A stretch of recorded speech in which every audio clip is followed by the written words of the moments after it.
to Xi'an with my mother. Of course, I don't remember when I was only 46 years old.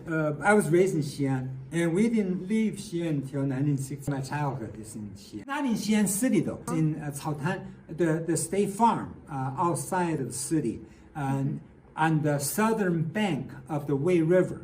Okay. You know, Xi'an has the ancient capital. Then north of Xi'an is the Wei River, and we are along the Wei River riverbank, 10 miles long. And I was in that farm for my childhood.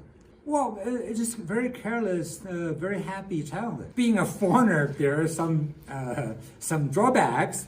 On the farm, I'm like any other kids. We get in fights, and but we had a lot more fun. Like, I mean, on the farm, just so much more fun.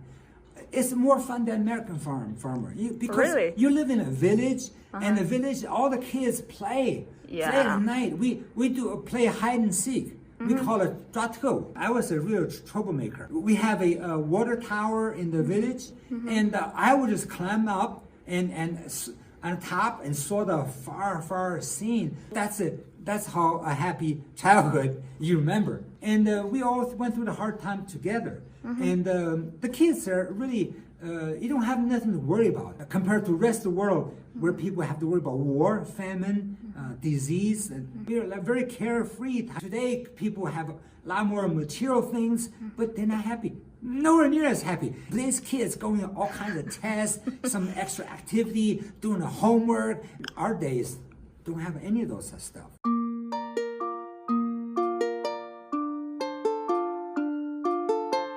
As a kid, have a very different impression of your parents. When I was a kid, I got spanked a lot because I was a naughty kid. All I know, he is a very strict father. But as an adult, and we've become equal, and I really admire him. He has a very strong opinion about right or wrong, very principled, and has a lot of feelings for people.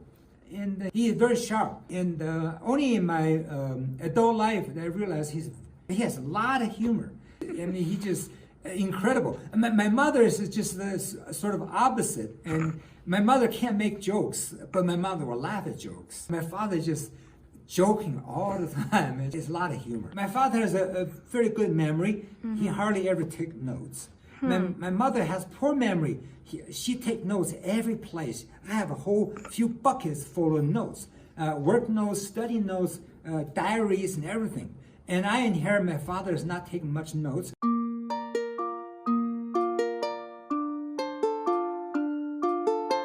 Edgar Snow's book, Red Star Over China, was really impressive to him. He wanted to see what China is like.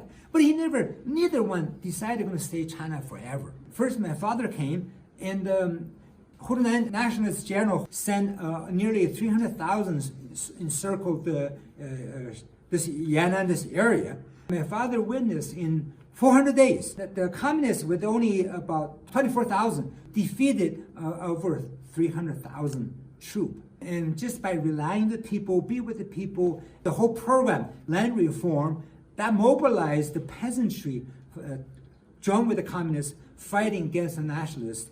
That was so impressed. So he kept on writing letters to my mother. You better come to China now. You can study physics anytime you want, but you don't come now, you're going to miss the boat. My father, of course, brought some dairy farming experience and expertise, but my mother's contributions is even a lot more because she is originally a nuclear physicist. Oh, yeah. She participated in the Manhattan Project. Was a really top-notch scientist, experimental physics. So she came to China, and she was trying to apply her knowledge in physics into agricultural machinery, into dairy machinery. Under very difficult circumstance. And she said in the US doing experimental physics, you pretty much have anything you want. You make a little tiny contribution on something on a frontier. But in China, there's hardly anything those days. So your true ability, true talent is being challenged, being demonstrated. Under like nothing there, you can do something. So she has a lot of respect among her colleagues and in the farm, in the field. What made them decide to stay China spend the rest of their life with they're the product of World War II. It's the imperialist war that made my father decide to join the war and fight against fascism. But once he sold his cow, the war ended. And then it's during the Mao's period when you have all these socialist construction and revolution studies and everything. Just so exciting. So much to do to build up a new China. So they end up staying their life. 我是西安人，我是西安长大的，我西安话忘光了。Also, I have remember some childhood phrase. 1958年剃头不要钱，一根一根往下拔，拔了个兔子傻。